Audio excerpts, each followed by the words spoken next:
El tema con el trastorno por estrés postraumático, por una parte, en principio, es que empieza a alterar, bueno, el sueño, la calidad del sueño, se empiezan a sentir esta sensación de ansiedad, de angustia, de una especie de anticipación de volver a experimentar algo que a lo que se tuvo contacto, a lo que se tuvo una exposición y que ha resultado demasiado intenso. Entonces empieza a afectar en ese sentido la calidad de vida en el día a día, ¿no? Pero reitero, esta parte de este tipo, siento que en nuestra sociedad estamos en una circunstancia donde estamos empezando como a adaptarnos o ya nos hemos ido adaptando a situaciones verdaderamente desastrosas y eso también implica un tipo de respuestas distintas porque de alguna manera nos afecta en lo que es nuestra capacidad de procesar ciertos pensamientos y empezamos a estar generando una serie de alteraciones en la atención, en la conciencia, en los esquemas mentales, en qué es lo que está pasando allá afuera, qué es lo que puedo hacer, cómo me puedo relacionar con personas que en un momento dado pueden representar también una amenaza a mi integridad. Este es el tipo de temas que tiene que ver con estos síntomas del trastorno por estrés postraumático. Un paso fundamental para poderlo abordar de entrada, pues es visibilizarlo, ¿no? Identificar si se están viviendo este tipo de síntomas y si son recurrentes por más de 6 meses, o sea, si es algo que se esté dando de una manera continua, donde haya una sensación de anticipación de situaciones ansiosas, de situaciones que generan un estado de incertidumbre y que eso traiga a las personas en una inquietud constante, en un estado de nerviosismo, en un estado de inseguridad, como de no saber, eso es algo que, digamos, no es lo sano que se esté experimentando de una manera continua por un tiempo prolongado. En ese caso sí es importante que se acuda a una ayuda profesional para desarrollar todos los procesos terapéuticos. Sí, exactamente. O sea, de alguna manera estamos, digamos, nosotros adaptados o nuestro sistema nervioso, nuestro cerebro, nuestras capacidades cognitivas están diseñadas, digamos, para poder adaptarnos al entorno y para poder generar nuestra propia sustento, ¿no? Y por supuesto en un entorno donde somos seres sociales. Y ahí es donde quisiera también manejar una distinción importante, Sergio Liz, que no es lo mismo cuando se están afrontando situaciones adversas, desastres por cuestiones naturales, por ejemplo, un terremoto, un tornado, un huracán o cuestiones por el estilo, que cuando son situaciones que involucran a las propias personas y donde se está afectando otros sistemas que tienen ya que ver más con mi sentido de confianza, con mi sentido de seguridad, de integridad humanamente hablando, ¿no? Porque estoy siendo atacada por por otra persona que idealmente no tendría por qué ser alguien adverso a mí, ¿no? Entonces ahí es donde se empiezan también a generar una serie de alteración, pues en las relaciones interpersonales, en la manera en que vamos percibiendo el contexto y se vuelven situaciones pues mucho más complicadas porque también cuando tenemos esta exposición continua a situaciones que se consideran traumáticas y vienen o se experimentan con personas que son allegadas, que tienen que ver con nuestro círculo cercano, el daño que se puede operar es mucho más grande. Ahí es donde se empiezan a desarrollar sentimientos de culpa, de vergüenza, de aversión, de negación.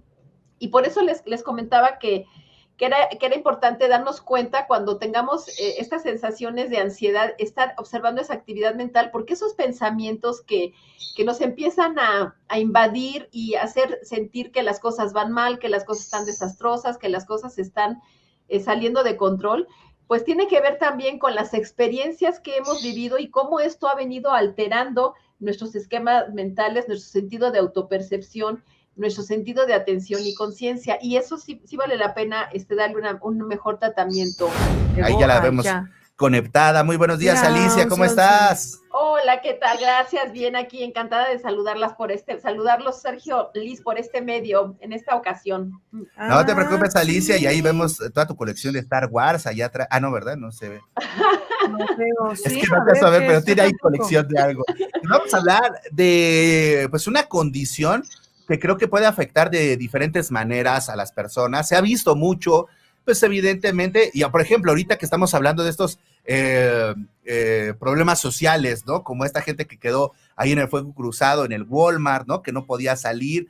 Siempre después de un evento fuerte se habla, ¿no? De estas secuelas que puede haber, hablando del estrés postraumático. Y yo creo que aquí habrá, y Alicia nos podrá decir de mejor manera, cómo abordar este tema, lo que para unos puede ser nada, ¿no? Y poderse sobreponer a cierta situación de alto estrés, para otros puede ser muy impactante. Y me voy a remitir, y a lo mejor podemos ocupar de ejemplo que algo que todos vivimos en México, el sismo del 2017, ¿no? En el sismo de 2017, pues sí nos impactó, ¿no? O sea, a todos, y hubo quienes en poco tiempo nos logramos a lo mejor reponer y estábamos ya listos para ayudar al otro, ¿no? Exacto. O sea, en nuestro caso, ahí recuerdo perfectamente, Chucho todavía no era mayor de edad, yo lo llevaba de la mano, llevaba sus chorcitos así, iba muy joven en esos entonces.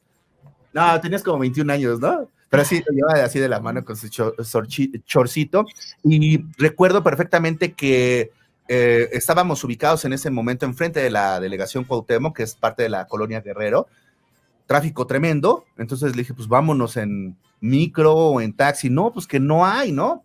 El tráfico, toda la gente era afuera de la colonia Guerrero, afuera de sus casas, ¿no? Porque sí hubo desvanecimientos y así. Llegamos a la colonia Roma, la gente corriendo, sangrando y todo, y yo iba como muy con el rollo, pues a ver qué hacemos, qué informamos, etcétera, etcétera, y había gente que estaba en crisis, ¿no? Y entonces aquí es donde quiero partir, mi querida Alicia. ¿Qué puede hacer que caigamos en estos efectos del estrés postraumático y unas personas sí caigan y otras no? ¿Qué diferencia hay y cómo podemos empezar a manejarlo? Claro, Sergio Liz. Sí, efectivamente, miren, estamos viviendo situaciones muy, muy estresantes, muy complicadas, muy complejas, en donde se están dando eventos que literalmente pues también rebasan nuestra capacidad de respuesta, digamos, a partir del sistema nervioso, afectivamente hablando, digamos, en lo que son nuestros mapas de vida, de cómo interpretamos y consideramos el entorno. Entonces, este tipo de situaciones, bueno, hay una, digamos, diferenciación entre esta categoría de lo que es el trastorno por estrés postraumático, y una categoría que también se ha estado integrando, que tiene que ver con otro tipo de exposiciones que son continuas, que son recurrentes y que de alguna manera también tienen una afectación a nivel de los circuitos cerebrales, en donde se instalan las memorias y que en un momento dado dejan de ser funcionales para estarse reestableciendo, para estar reexperimentando lo que se vivió en un momento dado, ¿no? El tema con el trastorno por estrés postraumático, por una parte, en principio es que empieza a alterar, bueno, el sueño, la calidad del sueño, se empiezan a sentir esta sensación de ansiedad, de angustia, de una especie de anticipación de volver a experimentar algo que a lo que se tuvo contacto, a lo que se tuvo una exposición, y que ha resultado demasiado intenso. Entonces empieza a afectar en ese sentido la calidad de vida en el día a día, ¿no? Pero reitero, esta parte de este tipo, siento que en nuestra sociedad estamos en una circunstancia donde estamos empezando como a adaptarnos, o ya nos hemos ido adaptando a situaciones verdaderamente desastrosas, y eso también implica un tipo de respuestas distintas, porque de alguna manera nos afecta en lo que es nuestra capacidad de procesar ciertos pensamientos, y empezamos a estar generando una serie de alteraciones en la atención, en la conciencia, en los esquemas mentales, en qué es lo que está pasando allá afuera, qué es lo que puedo hacer, cómo me puedo relacionar con personas que en un momento dado pueden representar también una amenaza a mi integridad. Este es el tipo de temas que tiene que ver con estos síntomas del trastorno por estrés postraumático. Un paso fundamental para poderlo abordar de entrada, pues, es visibilizarlo, ¿no? Identificar si se están viviendo este tipo de síntomas y si son recurrentes por más de 6 meses, o sea, si es algo que se esté dando de una manera continua, donde haya una sensación de anticipación de situaciones ansiosas, de situaciones que generan un estado de incertidumbre y que eso traiga a las personas en una inquietud constante, en un estado de nerviosismo, en un estado de inseguridad, como de no saber. Eso es algo que, digamos, no es lo sano que se esté experimentando de una manera continua por un tiempo prolongado. En ese caso sí es importante que se acuda a una ayuda profesional para desarrollar todos los procesos terapéuticos. Ahora, no sé si quieren comentar algo, Liz, Sergio, me dejé ir como hilo de media. No, está bien, aquí estamos escuchando. No, estamos atentos, maestra. Sí. Oye, Liz, Alicia, fíjate que creo que muchas veces parte de que esto llegue a una situación de crisis es que vamos minimizando ciertos eventos y ciertos estímulos que tenemos a lo largo de nuestros días y que dices, no hay problema, sí aguanto, ¿no? No hay bronca, y en un momento, ¡pum!, nada más con la punta de un alfiler, te revientas y entonces a lo mejor algo que en condiciones o en otras condiciones no tuviese causado un efecto traumático tan severo, con poquito, pues ya está cargado el costalito, revientas, ¿no? Entonces creo que también no visibilizamos todos estos estímulos y no les damos como su valor adecuado. Sí, exactamente. O sea, de alguna manera estamos, digamos, nosotros adaptados o nuestro sistema nervioso, nuestro cerebro, nuestras capacidades cognitivas están diseñadas, digamos, para poder adaptarnos al entorno y para poder generar nuestra propia sustento, ¿no? Y por supuesto en un entorno donde somos seres sociales. Y ahí es donde quisiera también manejar una distinción importante, Sergio, Liz, que no es lo mismo cuando se están afrontando situaciones adversas, desastres por cuestiones naturales, por ejemplo, un terremoto, un tornado, un huracán o cuestiones por el estilo, que cuando son situaciones que involucran a las propias personas y donde se está afectando otros sistemas que tienen ya que ver más con mi sentido de confianza, con mi sentido de seguridad, de integridad humanamente hablando, ¿no? Porque estoy siendo atacada por otra persona que idealmente no tendría por qué ser alguien adverso a mí, ¿no? Entonces ahí es donde se empiezan también a generar una serie de alteración, pues en las relaciones interpersonales, en la manera en que vamos percibiendo el contexto y se vuelven situaciones pues mucho más complicadas porque también cuando tenemos esta exposición continua a situaciones que se consideran traumáticas y vienen o se experimentan con personas que son allegadas, que tienen que ver con nuestro círculo cercano, el daño que se puede operar es mucho más grande. Ahí es donde se empiezan a desarrollar sentimientos de culpa, de vergüenza, de aversión, de negación. Y por eso les comentaba que era importante darnos cuenta cuando tengamos estas sensaciones de ansiedad, estar observando esa actividad mental, porque esos pensamientos que nos empiezan a invadir y hacer sentir que las cosas van mal, que las cosas están desastrosas, que las cosas están saliendo de control, pues tiene que ver también con las experiencias que hemos vivido y cómo esto ha venido alterando nuestros esquemas mentales, nuestro sentido de autopercepción, nuestro sentido de atención y conciencia. Y eso sí vale la pena darle un mejor tratamiento, Sergio, Liz. Yo no sé, Alicia, que... entonces... ¿verdad? Justo eso te iba a preguntar. Yo creo que también tiene mucho que ver el evento que sucede, o sea, el evento en sí, pero también la cosecha que nosotros le ponemos en la cabeza, ¿no? O sea, siempre como que le echamos más tierra. Pues es que complementamos la información, ¿no? O sea, está el evento traumático, que a lo mejor no sabes qué pasó, ¿no? O por qué pasó, y el cerebro siempre tiende a llenar el vasito de agua, ¿no? A llenar el vasito, y entonces, imagínate, y entonces me pude haber muerto, y entonces quedar ahí atrapada, y entonces, ¿no? Y como que la cabeza le va echando siempre como más tierra a cualquier evento, y eso lo hace más catastrófico. O sea, nosotros mismos lo vamos haciendo más... pues sí, más catastrófico de lo que a lo mejor fue, y yo creo que pues eso también tiene que ver con lo que tú dices de por qué a algunos les afecta más que a otros. Yo creo que porque mucha gente es más aprensiva y más imaginativa, por decirlo de alguna manera, ¿no? Claro, y aparte también yo creo que de manera personal el cómo te afecta, ¿no? O sea, hay gente, bueno, yo conozco gente cercana a mí que aún por la situación de la pandemia no sale de su casa. No ha salido, que ha salido en más de 2 años, 10 veces. Ok. ¿No? Que ya es una Ajá. situación, Más extrema, ¿no? sí. ¿Qué la llevó a esta persona a estar en esa condición, ¿no? Y que entonces Que está es en lo un... que se dice todos los días, ¿no? Es que todavía, y entonces sí, ¿qué tal? Y Claro, ¿no? hay gente que escucha la alerta sísmica y llora Y se inmediatamente, pone ¿no, ultra Alicia? O sea, nerviosa. que creo que es también esta parte de, ok, ya tienes esta condición, ya estás en una crisis, por decirlo de alguna manera, y el cómo empezarla a solventar, ¿en qué radican los primeros pasos, Alicia? Que digamos, esto puede ser exitoso para empezarla a erradicar, porque, no sé, el mexicano tiene sus formas, ¿no? Empiezan los memes de un bolillo, ¿no? Y todo este Sí. asunto que son paliativos, pero a veces son, creo, más como para no sentirme tan angustiado y por eso Ajá. hago una broma, pero hay gente que ni con el bolillo ni con la broma revierte esos Mejora. efectos. ¿Cómo empezamos a darle vuelta a esto, Alicia? Oye, eso que menciona es bien interesante porque efectivamente también aspectos culturales ayudan a ser más, digamos, resilientes de alguna manera a situaciones que verdaderamente son catastróficas. En otras realmente no sé si es resiliencia, o sea, esa capacidad de salir adelante, o es ya también una insensibilización.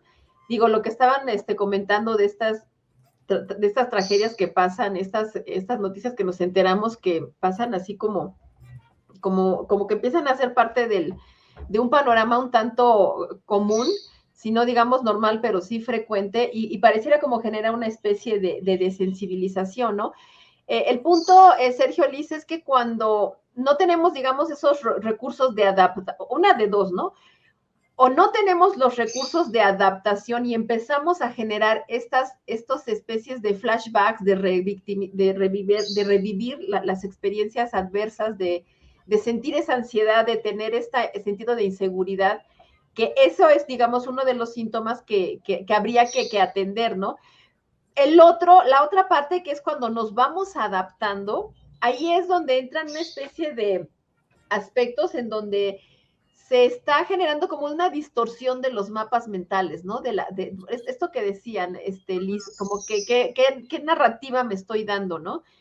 Y también eso puede ser muy perturbador, ¿no? Porque puede ser que si empiezo a generarme como un sentido o de culpa o de vergüenza o de una ansiedad permanente o un sentido catastrofista, también eso es algo que nos va a estar disminuyendo nuestra calidad de vida y que tiene que ver con la manera en que nos fuimos integrando una idea, una narrativa de qué es lo que ha pasado y que nuestros sentidos están tan, digamos, tan afinados, tan atentos en percibir aspectos que estuvieron ligados con esa vivencia complicada y que de alguna manera nos están generando un sentido de reexperimentación. Fíjate que sí, y lo vemos mucho, por ejemplo, en el caso de violaciones, ¿no? Donde la mujer en ocasiones se siente culpable de lo que le ocurre, ¿no? Y entonces puede tapar 800 hoyos, ¿no?